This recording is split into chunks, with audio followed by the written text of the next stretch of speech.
ഇന്ന് ഞങ്ങളുടെ ലൈഫിലെ ഏറ്റവും പ്രധാനപ്പെട്ടൊരു ദിവസമാണ്. 15/7/2025. തക്കടുവിന് ഇന്ന് 3 വയസ്സാവാൻ പോവാണ്. കഴിഞ്ഞ 2 പിറന്നാളുകളും നമ്മൾ നാട്ടിലാണ് ആഘോഷിച്ചത്.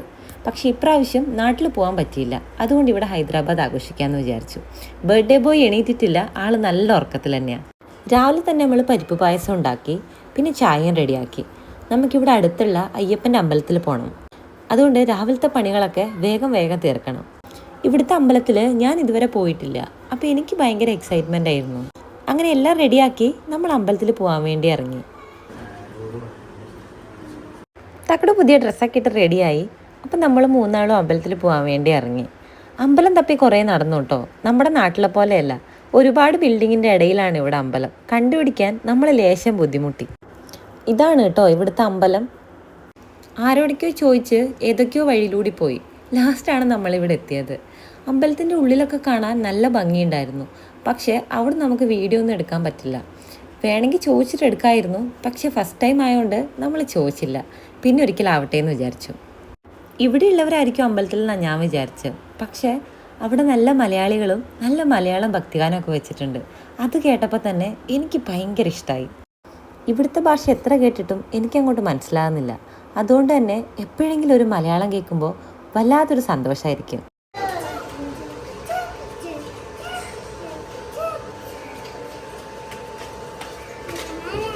ഇതൊക്കെ നമുക്ക് അമ്പലത്തിൽ നിന്ന് കിട്ടിയതാണ് കേട്ടോ പ്രസാദമായിട്ട്.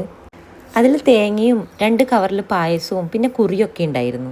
പ്രസാദമൊക്കെ കഴിച്ചു. ഇനി നമ്മുടെ വലിയ ടാസ്ക് ബർത്ത്ഡേൻ്റെ കേക്ക് മുറി പരിപാടിയാണ്. തക്കടുൻ്റെ 1ാം പിറന്നാളിൻ്റെ കേക്ക് മുറിക്കൽ ഭയങ്കര പ്രശ്നത്തിലായിരുന്നു. എങ്ങനെ പോയാലും അവിടെ നിൽക്കാനോ കേക്ക് മുറിക്കാനോ തക്കട് ഒട്ടും സമ്മതിക്കുമായിരുന്നില്ല. കരച്ചിലും ബഹളമൊക്കെ ആയിട്ട് ആകെ മൊത്തം കുഴപ്പമായിരുന്നു. പക്ഷേ 2ാം പിറന്നാളിലും ഈ വക പ്രശ്നങ്ങളൊന്നും ഉണ്ടായിരുന്നില്ല. നല്ല മോനായിട്ട് നല്ല അടിപൊളിയായിട്ട് നമ്മൾ കേക്ക് മുറിച്ചു. ഇപ്രാവശ്യം നമ്മൾ വിചാരിച്ചു ഇങ്ങനെ എന്തെങ്കിലും പ്രശ്നങ്ങൾ ഉണ്ടാകുന്നു. പക്ഷേ പുള്ളിക്ക് ആ ക്യാൻഡിൽ കത്തിക്കാനും അത് ഊതിക്കെടുത്താനൊക്കെ ഭയങ്കര തിരക്കായിരുന്നു. കേക്ക് മുറിക്കാൻ മാത്രമേ തക്കട് നിൽക്കുള്ളൂ. അതിൽ നിന്ന് ഒരു കഷ്ണം പോലും അവനെ കൊണ്ട് കഴിപ്പിക്കാൻ പറ്റില്ല. എങ്ങനെയൊക്കെയോ ഞങ്ങൾ 2 ആളും കൂടി ഗുസ്തി പിടിച്ച് അതിൽ നിന്ന് ഓരോ പീസ് അവനെ കൊണ്ട് കഴിപ്പിച്ചു. ഇപ്രാവശ്യത്തെ പിറന്നാളിന് നമ്മൾ 3 പേര് മാത്രമേ ഉണ്ടായിരുന്നുള്ളൂ. ഇവിടെ അടുത്തുള്ള ഫ്രണ്ട്സൊക്കെ നാട്ടിൽ പോയിരിക്കായതുകൊണ്ട് ആരും ഉണ്ടായിരുന്നില്ല. തക്കടുവിൻ്റെ ഈ കളി കണ്ടില്ലേ? അതിൽ നിന്ന് ഒരു പീസ് കേക്ക് പോലും തക്കടു കഴിക്കില്ല. തക്കടുവിന് തീരെ താല്പര്യമില്ലാത്തൊരു കാര്യം അത്. അതുപോലെ തന്നെയാണ് പായസവും. അതിൻ്റെ ടേസ്റ്റ് തക്കടുവിന് തീരെ ഇഷ്ടമല്ല. ഒരിക്കൽ പോലും തക്കടു പായസം കുടിച്ചിട്ടുമില്ല. ഇത് കണ്ടില്ലേ? അതിലുള്ള ക്യാൻഡിലൊക്കെ പെറുക്കി കൊടുത്ത് ഒരുവിധം മനസ്സ് മാറ്റിയിട്ടാണ് നമ്മൾ ഒരു പീസ് കേക്കെങ്കിലും കഴിപ്പിക്കുന്നത്. അങ്ങനെ എൻ്റെ സമയം കഴിഞ്ഞു. ഇനി അച്ഛനും മോനും തമ്മിലുള്ള കേക്ക് കൊടുക്കൽ ഗുസ്തിയാണ്. ഇതൊക്കെ മനസ്സ് കണ്ടുകൊണ്ട് നമ്മളൊരു ചെറിയ കേക്കാണ് കേട്ടോ വാങ്ങിയത്. അങ്ങനെ കേക്ക് മുറിക്കലും കേക്ക് കൊടുക്കലും ഉമ്മ കൊടുക്കലും ഒക്കെ കഴിഞ്ഞു. എത്ര പെട്ടെന്നാണ് വർഷങ്ങൾ പോകുന്നത്. വന്ന് തക്കടൂന് 3 വയസ്സായി. ഇങ്ങനെയുള്ള സമയങ്ങളിൽ നമ്മളൊക്കെ ഓർക്കുക ഇവരുണ്ടായ സമയവും ആ സമയത്തെ ഒരുപാട് രസമുള്ള കാര്യങ്ങളൊക്കെ ആയിരിക്കും. പക്ഷേ എനിക്ക് ആ സന്തോഷത്തിൻ്റെ കൂടെ ഓർക്കാൻ ഒരു വലിയ പേടിയും കൂടി ഉള്ളതുകൊണ്ട് ഞാൻ അധികം ആ കാര്യത്തെക്കുറിച്ച് ഓർക്കാറില്ല. ഞങ്ങളുടെ ചില കോപ്രായങ്ങൾക്ക് ശേഷം ഇന്നത്തെ വലിയ ടാസ്കിലേക്ക് പോവാണ്. മറ്റൊന്നുമല്ല, നമ്മളിന്ന് ബീഫ് ബിരിയാണി ഉണ്ടാക്കാൻ പോവാണ്. ഇത് നേരത്തെ പ്ലാൻ ഇട്ടതാണ്. തക്കടൂൻ്റെ ബർത്ത്ഡേക്ക് ബീഫ് ബിരിയാണി തന്നെ ആയിരിക്കുന്നു. ചേട്ടൻ ഇവിടെ ഉള്ളി വറുക്കുന്നതിൻ്റെ തിരക്കിലാണ്.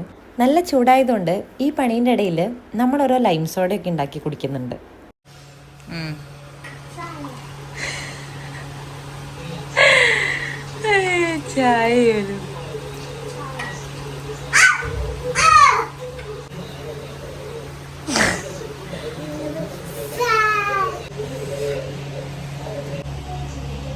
അങ്ങനെ നമ്മളെ 2 പേരും കൂടെ ബിരിയാണിയൊക്കെ റെഡിയാക്കി.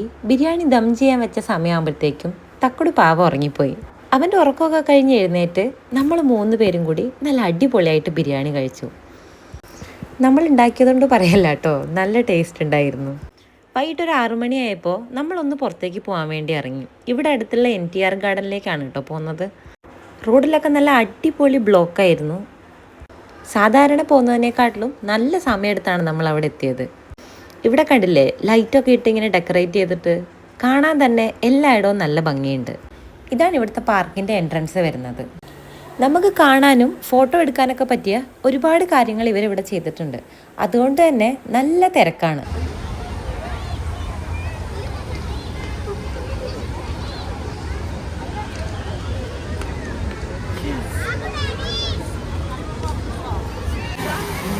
കുട്ടികൾക്ക്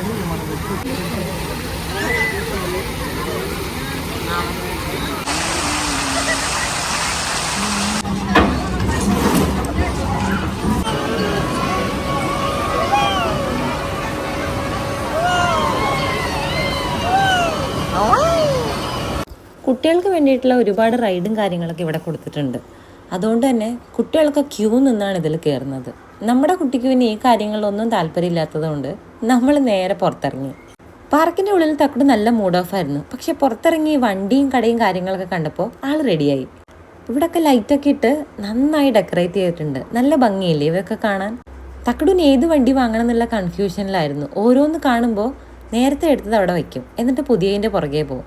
അങ്ങനെ നോക്കി നോക്കി അവസാനം 2 വണ്ടി വരുന്ന ഒരു സെറ്റ് തക്കുടി എടുത്തു. അവൻ ഉറപ്പിച്ചാൽ പിന്നെ നമുക്കത് വാങ്ങിക്കാണ്ട് വരാൻ പറ്റില്ല.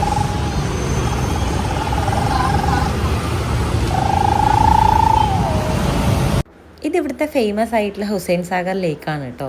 നല്ല ഭംഗിയാണ് ഇത് പകൽ കാണാൻ. അതൊക്കെ ഇനി വരുന്ന വീഡിയോയിൽ കാണിക്കാം കേട്ടോ. ഇന്നെന്തായാലും നമ്മൾ ഈ വീഡിയോ ഇവിടെ വെച്ച് അവസാനിപ്പിക്കുകയാണ്. ചാനൽ ഇഷ്ടമാവുകയാണെങ്കിൽ, നമ്മുടെ വീഡിയോസ് ഇഷ്ടമാവുകയാണെങ്കിൽ ഒന്ന് സബ്സ്ക്രൈബ് ചെയ്യാനും സപ്പോർട്ട് ചെയ്യാനും ആരും മറക്കല്ലേ.